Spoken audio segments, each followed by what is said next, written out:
ఇది సేవ చేసే వాళ్ళకు హాల్ అండి. ఈ బెడ్ అన్నీ మంచిగా ఉన్నాయండి, సౌకర్యం.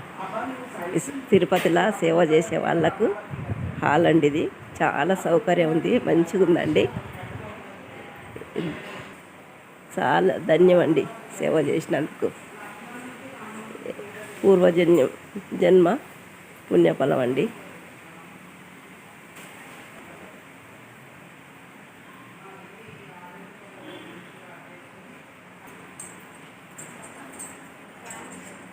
ఈరోజు సేవ కంప్లీట్ అయిపోయిందండి. ఈరోజు దర్శనం చేసుకొని ఇండ్లలోకి వెళ్ళిపోతాం.